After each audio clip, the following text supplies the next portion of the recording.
जय हिंद। आज का हमारा टॉपिक है इंडियन पॉलिटी। इंडियन पॉलिटी में आज हम लोग भारतीय नागरिकता के बारे में देखेंगे। भारतीय नागरिकता वेरी मोस्ट इम्पॉर्टेंट टॉपिक है। यहाँ से बहुत ज़्यादा क्वेश्चन एग्जाम में पूछे जाते हैं और अभी ये बहुत ही ज़्यादा चर्चा में चल रहा है। चर्चा में जैसे आप जानते हैं सीमा हैदर, तो सीमा हैदर को क्या भारत में रखा जाएगा, उन्हें नागरिकता भारत की दी जाएगी या नहीं दी जाएगी, ये बात की बात है। लेकिन भारतीय नागरिकता को लेकर बात चर्चा में है, तो इसको लेकर एग्जाम में क्वेश्चन पूछा जा सकता है। तो आइए देखते हैं।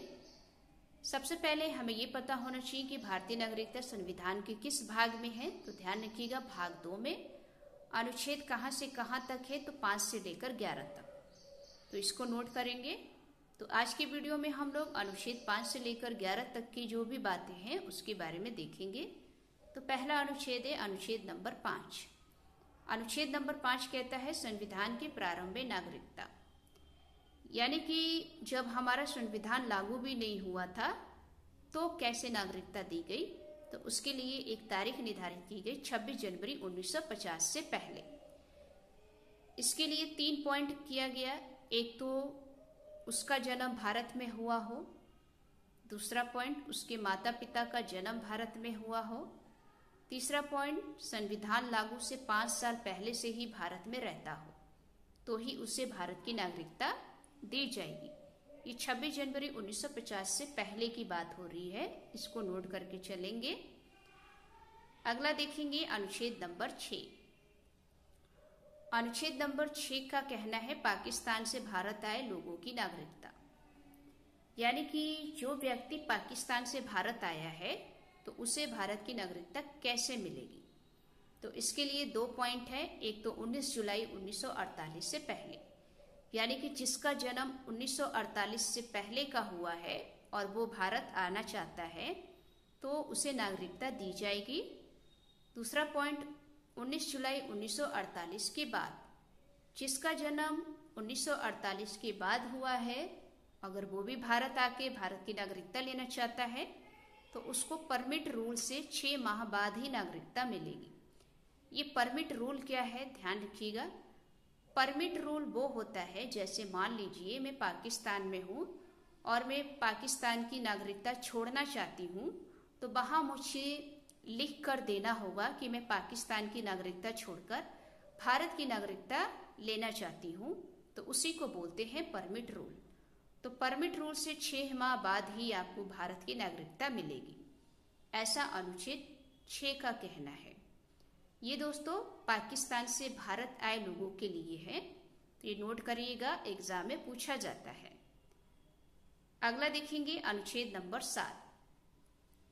अनुच्छेद नंबर 7 कहता है भारत से पाकिस्तान गए लोगों की नागरिकता, यानी कि जो लोग भारत से पाकिस्तान चले गए हैं और वापस भारत आना चाहते हैं तो उन्हें भारत की नागरिकता कैसे मिलेगी।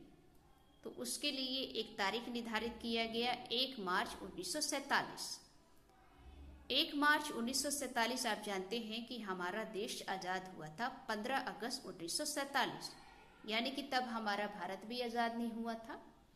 तो 1 मार्च 1947 के बाद पाकिस्तान गया हो किंतु वापस भारत आना चाहता हो तो 6 माह का रजिस्ट्रेशन कराना होगा। मान लीजिए कि मैं भारत से पाकिस्तान चली गई और पाकिस्तान में कुछ समय बाद मुझे पता चला कि मैं गलत हूँ, मैंने गलत किया, मुझे वापस भारत जाना है और मुझे भारत की नागरिकता चाहिए। तो जब मैं पाकिस्तान से भारत आऊंगी तो उसके लिए मुझे 6 महीने का रजिस्ट्रेशन कराना होगा। 6 महीने के रजिस्ट्रेशन कराने के बाद ही मुझे भारत की नागरिकता दी जाएगी, ऐसा कहना है ये आर्टिकल नंबर 7 का। तो ध्यान रखिएगा, ये भारत से पाकिस्तान गए लोगों के लिए है, क्योंकि एग्जाम में पूछा जाता है, इसलिए नोट करेंगे। आगे देखेंगे अनुच्छेद नंबर 8। अनुच्छेद नंबर 8 कहता है कि भारत से बाहर रह रहा बच्चा भारत का नागरिक होगा यदि उसके माता पिता भारतीय हो।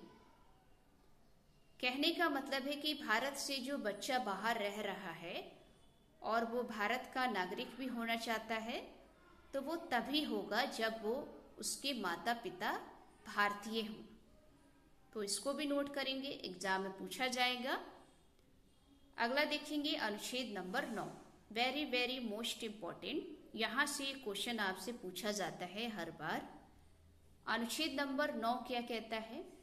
ये कहता है कि विदेशी नागरिकता लेने पर भारत की नागरिकता समाप्त हो जाएगी। ये क्वेश्चन पूछा भी गया है एग्जाम में कि क्या विदेश की नागरिकता लेने पर भारत की नागरिकता समाप्त कर दी जाएगी?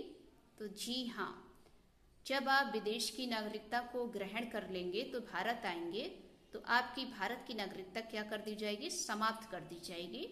ये आर्टिकल नंबर 9 कहता है, इसको नोट करेंगे। अगला देखेंगे आर्टिकल नंबर 10। आर्टिकल नंबर 10 क्या कहता है? इसको नोट करेंगे। आर्टिकल नंबर 10 कहता है कि नागरिकता का बना रहना तब तक कोई अन्यथा कार्य ना करे। यानी कि आपकी नागरिकता तब तक बनी रहेगी जब तक आप कोई गलत काम नहीं कर देते। मतलब जैसे कि मान लीजिए कि आपके लिए सरकार ने कोई नियम लागू किया है और आप उस सरकार के द्वारा दिए गए नियमों का पालन बहुत अच्छे से कर रहे हैं, तब तक तो आपकी नागरिकता बनी रहेगी। लेकिन आपने जब सरकार के द्वारा दिए गए नियमों का पालन सही से नहीं किया, किसी कानून का उल्लंघन किया, तो आपकी नागरिकता क्या कर ली जाएगी? छीन ली जाएगी। इसका कहने का मतलब ये है। तो आर्टिकल नंबर 10 क्या कहता है, इसको नोट करेंगे। अब देखेंगे अनुच्छेद नंबर 11, वेरी मोस्ट इम्पोर्टेंट। अनुच्छेद नंबर 11 कहता है नागरिकता का कानून संसद बनाएगी। ये क्वेश्चन बहुत बार पूछा गया है कि नागरिकता का कानून कौन बनाएगी? तो ध्यान रखिएगा, संसद बनाएगी। लेकिन उसमें भी एक पॉइंट और नोट करेंगे, ये जो नागरिकता का कानून संसद बनाएगी वो भी किस मंत्रालय के द्वारा बनाया जाएगा? तो ध्यान रखिएगा, गृह मंत्रालय के द्वारा। आपको पता है कि नागरिकता पर जो भी कानून बनाए जाते हैं वो गृह मंत्रालय के द्वारा बनाए जाते हैं। ये क्वेश्चन एग्जाम में पूछा गया है, तो इसको नोट करके चलेंगे, वेरी मोस्ट इम्पॉर्टेंट। तो ये दोस्तों भारतीय नागरिकता के ऊपर हमारा टॉपिक था। उम्मीद है ये वीडियो आपको अच्छी लगी होगी। अगर अच्छी लगी हो तो वीडियो को लाइक करें, चैनल को सब्सक्राइब करें। मिलते हैं एक नेक्स्ट टॉपिक में। जय हिंद, जय भारत।